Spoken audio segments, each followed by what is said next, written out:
My name is Olivia. I'm 42, and my own sister, a bank manager, publicly humiliated me for trying to withdraw $150. Before I tell you how I responded by initiating a $4.2 billion asset transfer that froze their entire system and got her fired on the spot, do me a favor and let me know where you're watching from in the comments below. It's comforting to know I'm not alone. Understand why I didn't scream or make a scene in that bank. You have to understand my family. For them, I was always less, the quiet one, the one who brought handmade birthday cards instead of expensive gifts. I still remember my 10th birthday. I'd spent a month painting a picture of a lighthouse for my parents. My little hands smudged with blue and gray paint. I was so proud. I handed it to them, my heart pounding. My father, Richard, glanced at it for a second before turning to my sisters. Now, Vanessa, Cassandra, what did you two get? They'd pulled their allowance to buy some crystal vase. My mother, Helen, clapped her hands in delight. My painting was set aside on a side table, forgotten. That was the moment I learned my place. I wasn't the smart one, or the pretty one, or the successful one. Vanessa was the golden child in the professional world, climbing the corporate ladder with ruthless ambition. Cassandra was the social butterfly, charming and manipulative, always the center of attention. I was just Olivia, the placeholder, the family's quiet, convenient afterthought. This dynamic didn't change as we grew up. It solidified like concrete setting around my feet. Years later, at a family dinner, I tried to share some good news. I'd been volunteering at a local community garden, and we just secured a small grant to build a children's section. I was so excited. I opened my mouth to speak, but Vanessa cut me off, laughing as she announced her latest promotion. The conversation immediately shifted to her new title, her new bonus. My father beamed. My mother asked what kind of car she was going to buy. I just sat there, my small victory dissolving into silence. It felt like I was invisible. The only person who ever truly saw me was my grandfather. He was a quiet man, like me, but his eyes missed nothing. Before he passed, he left me a small, worn wooden box. Inside, there was an old-fashioned key and a note written in his elegant script. For the youngest, because she has the biggest heart. Use it when they forget who you are. He also made me the executive of a small family trust fund, something meant to be a safety net for all of us. It wasn't a huge amount, but it was his legacy. Lately, I'd noticed some things in the statements that didn't sit right. Small, odd withdrawals made by Cassandra. I'd made a mental note to look into it, a small knot of unease forming in my stomach, but I'd pushed it aside. You always want to believe the best of your family, right? Even when they've given you every reason not to. The one good thing that came out of being invisible to my family was that it forced me to build a life entirely on my own terms, far away from their judgment.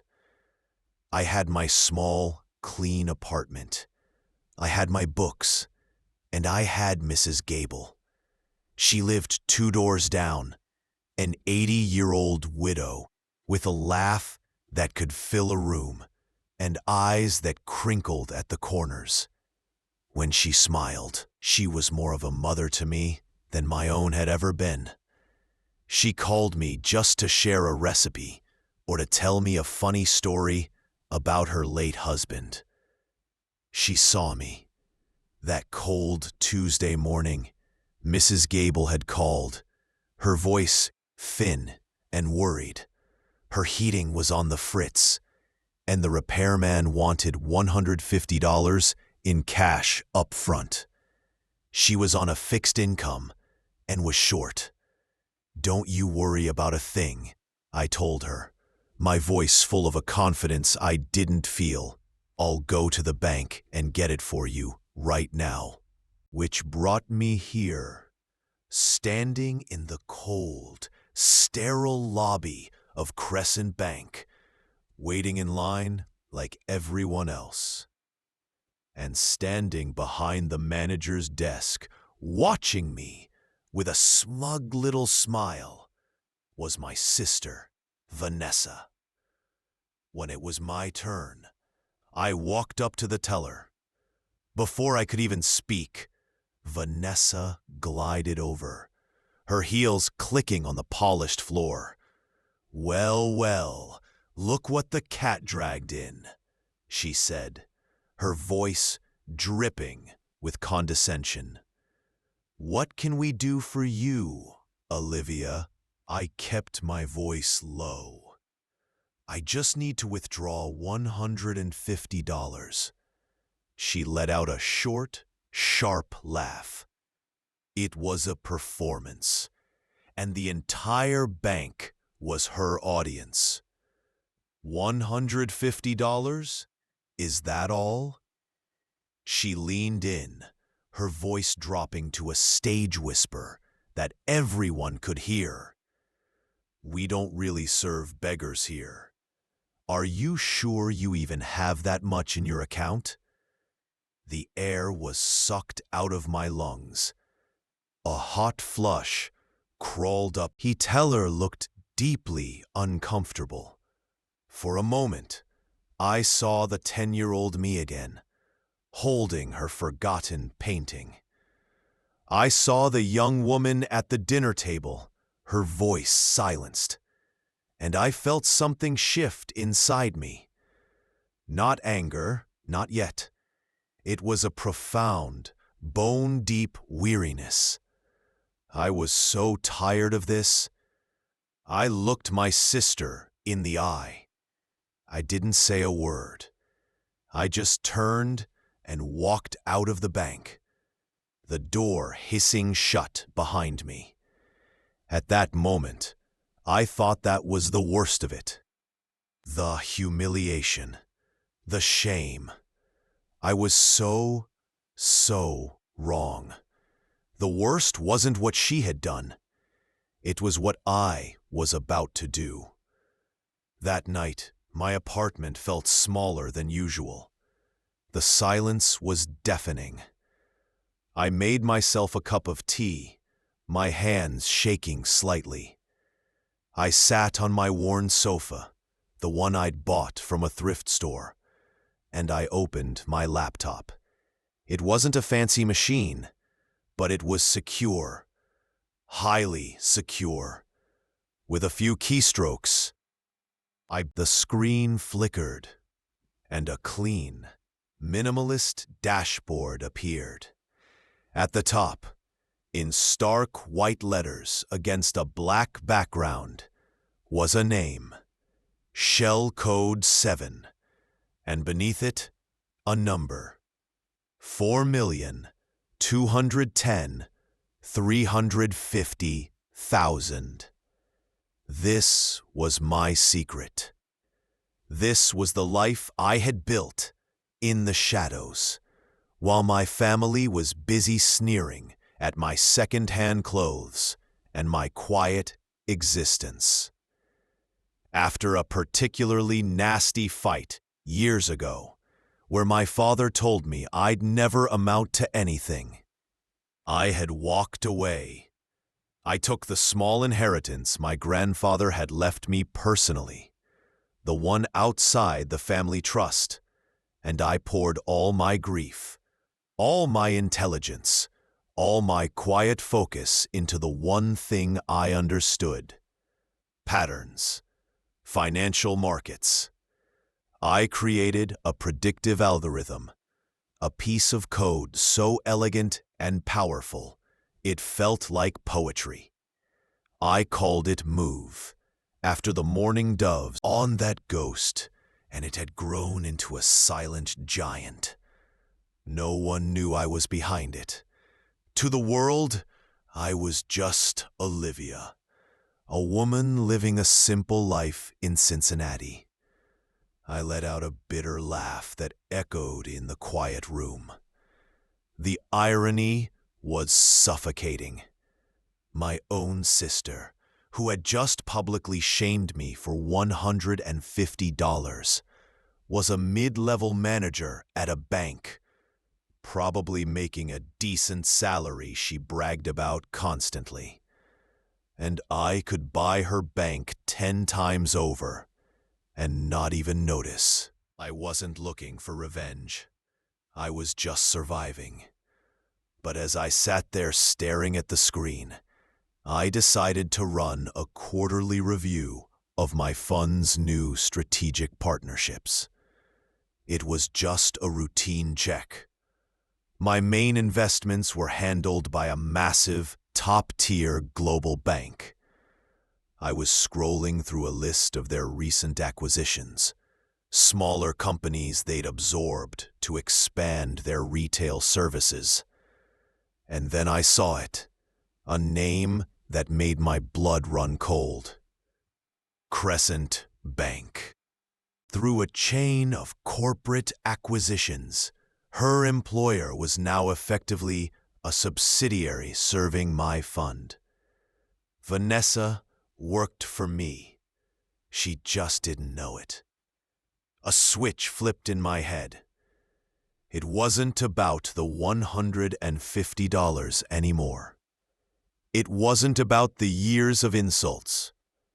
It was about the system they worshipped, the one built on money and status and titles, was the very system that now gave me all the power. And I realized this wasn't just an opportunity. It was a responsibility. A responsibility to use the power my grandfather knew I had. I spent the rest of the night, not in anger, but in cold, calculated focus. This wouldn't be a messy, emotional outburst. It would be a surgical strike. At 3 o'clock in the morning, I picked up a secure phone and made a call to my top legal counsel. "Good morning," I said, my voice steady. "I need you to arrange. The representative from Shell Code 7 will be M. Dove. Yes, I'll be attending personally." I hung up. The storm was no longer coming. It had arrived. The next morning, I didn't dress like a billionaire. I chose a simple, well-tailored navy blue dress. No flashy jewelry, no designer handbag. My power wasn't in what I wore. It was in what I knew. As I stood in front of the mirror, I had a flicker of doubt. A voice that sounded suspiciously like my mother's whispered in my ear, "Is this necessary, Olivia? Why cause such a fuss? Who is this person staring back at me?" This woman who was about to bring a world of trouble down on her own sister. For a second, I felt a wave of nausea. Was this making me like them? Cruel? Vindictive? I closed my eyes and took a deep breath. I walked over to the old wooden box and took out my grandfather's note.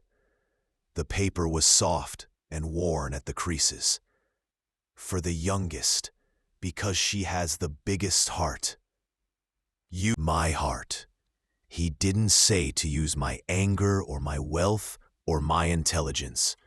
He said to use my heart.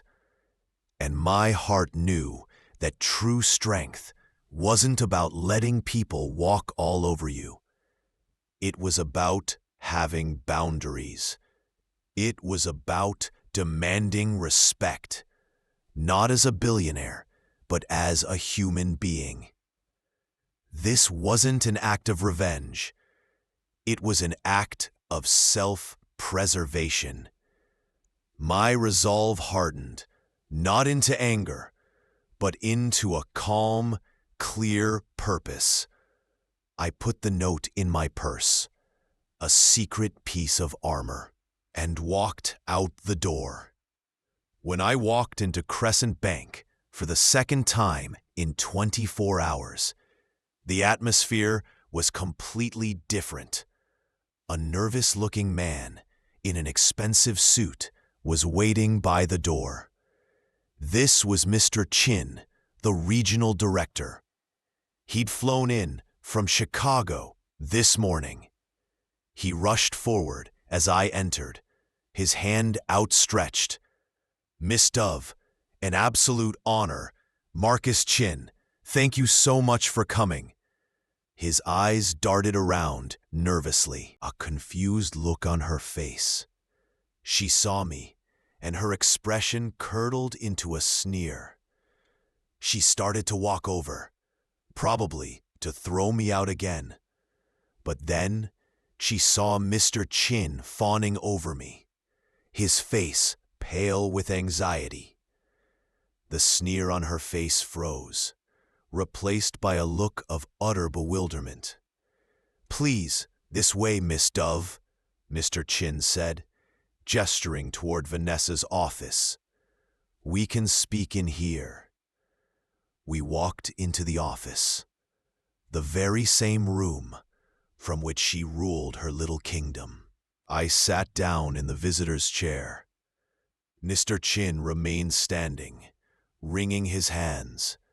Vanessa hovered in the doorway, her arms crossed, trying to project authority she no longer had. So I began, my voice quiet, but carrying in the tense silence. "Shell Code 7 has some concerns." Mr. Chin swallowed hard. "Of course, Miss Dove. Anything. How can we help?" "It's not about how you can help," I said, looking from his terrified face to my sister's confused one. "It's due to, let's call them, serious concerns about the professional culture and management competency at this branch. Shell Code 7 is initiating a hostile asset transfer." Mr. Chin looked like he was going to be sick. Vanessa just looked clueless. "A what?" she asked. I turned my full attention to her for the first time. "It's a banking term, Vanessa. Let me simplify it for you. It means my fund is publicly declaring that your bank's parent company is too incompetent and too risky to manage our money. We are pulling all of our assets. We're taking all $4.2 billion and we're moving it to a competitor. And per the terms of our agreement, we are required to state exactly why. The reason will be loss of confidence in personnel, specifically personnel at this branch." The color drained from Mr. Chin's face, but it was Vanessa I was watching. The gears were turning in her head, slowly, painfully. The name M. Dove, the impossible sum of money, me. It all crashed together in her mind at once. Her jaw went slack. Her eyes widened in sheer, unadulterated horror. "You," she whispered, her voice cracking. "It's you." I gave her a small, sad smile. Me? I just came in yesterday to withdraw $150, remember? And that's when she broke. The arrogant bank manager, the golden child, my tormentor, crumpled. Her knees literally buckled, and she dropped to the floor in a heap. It wasn't elegant. It was a complete and total collapse. No, no, no, she sobbed, actual tears streaming down her face, ruining her perfect makeup. She started to crawl toward me on her hands and knees. Olivia, please, please don't do this. You can't. You'll ruin me. You'll ruin the family's reputation. What will Mom and Dad say? Her pleas weren't for forgiveness. They were about saving herself, about her image, about what our parents would think. Even now, in her utter desperation, his face, a mask of cold fury, pointed a trembling finger at the heap on the floor that was my sister. You did this. You brought this disaster on us. Get out. Get out of my sight. You are fired. Security. As two guards came in and gently but firmly lifted a hysterical Vanessa to her feet, I stood up. I looked at my sister, her face blotchy and ravaged by tears, and I said quietly, so only she could hear, "This was never about the money, Vanessa. It was about respect. Only shadows melting into darkness, something you never learned how to give." Then I turned to the petrified Mr. Chin. The asset transfer stands. I walked out of the bank, the door hissing shut behind me, leaving the wreckage of my sister's life in my wake. I didn't feel triumphant. I just felt quiet. The first tremor of a coming earthquake had just hit, and I knew the main shock was still to come. As I drove away, my phone started to buzz, and it didn't. Are you okay? We should talk. A missed call from Gregory, Cassandra's sycophantic husband. Then another text, this time from my mother. Olivia, please call me. We are all very worried. Worried. They weren't worried when Vanessa was grinding me into the dirt. They were worried now that the power dynamic had shifted. The sickeningly sweet tone, the sudden concern. Olivia, are you okay? Not, I can't believe she treated you like that. Not, I'm so sorry we let this happen. Just think of the family's reputation. The last bit of hope in me withered and died. The last thread of obligation snapped. My voice, when I spoke, was colder than I'd ever heard it. You're right, I said. We need to talk about the family. All of us, one last time. Yes, she said, relieved. We'll come over. We'll sort this out. Sunday, I said, cutting her off. Dinner at my place. I'll text you the address. I hung up before she could reply. This couldn't be 1,000 small cuts. It had to be one clean break, a final reckoning. Sunday evening, they arrived. My father, my mother, Cassandra, and Gregory. They pulled up to the address I'd sent, and I watched from the window as they stared, dumbfounded. It wasn't my small, anonymous apartment building. It was a house, a beautiful, modern home nestled in a quiet, wooded neighborhood. Tasteful, and clearly very, very expensive. Their faces were a mixture of shock and naked greed. I opened the door before they could ring the bell. Welcome, I said. They walked in, gaping at the high ceilings and the art on the walls. The family dinner I'd prepared wasn't fancy, but it was laid out on a long dining table. They sat down, an awkward silence hanging in the air.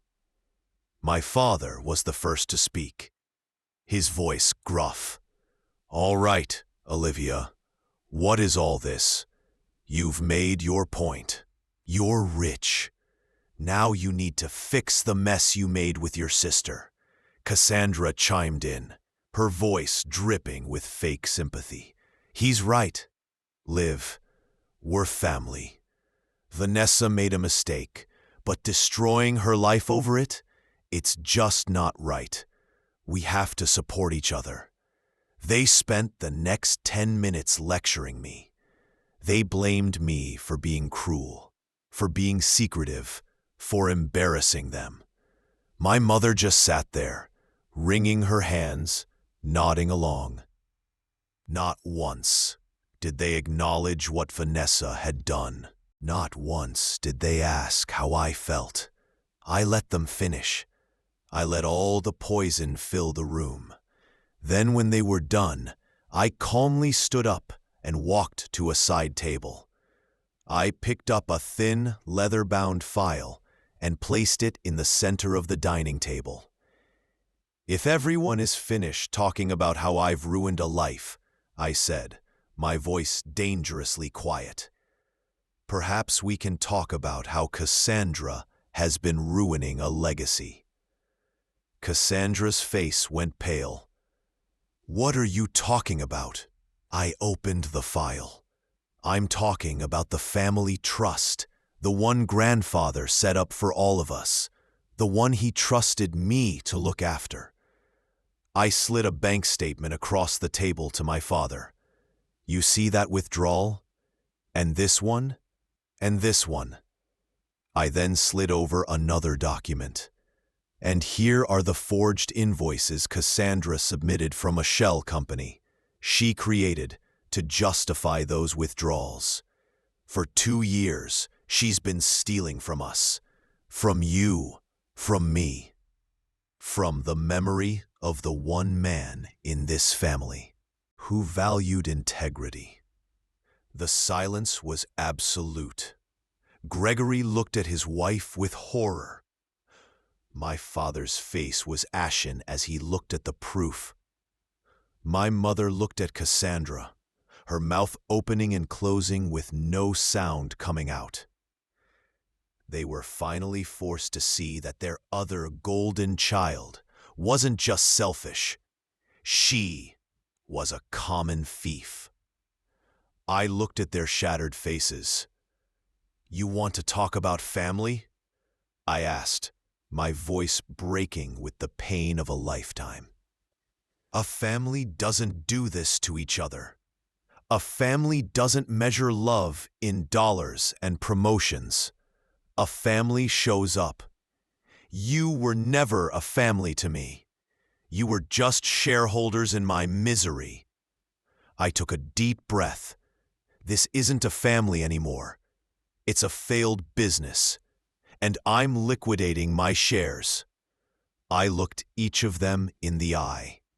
This is goodbye. A few months have passed. The noise has faded. Cassandra's company fired her after an internal audit, and she's facing legal trouble. Vanessa is working some low-level admin job across town. I hear about it sometimes, but it feels like a story about someone else. I'm standing in a patch of bright sunlight. The air smells like fresh dirt and lavender. I'm not in a boardroom or a fancy house. I'm at the new community garden wing of the local library, a project I funded. It's named the Gable and Grandfather Reading Garden. Mrs. Gable is here, sitting on a bench, reading to a group of children. She catches my eye and gives me that warm, crinkling smile. My real family. I bend down and pick up a small seedling. As I place it in the soft earth, I finally understand. The most important transaction of my life wasn't the $4.2 billion asset transfer. It was the withdrawal of my love, my loyalty, and my energy from a toxic account that had been bankrupt for years. That account is now permanently closed. As my fingers press the soil around the new plant, I feel a sense of peace I've never known.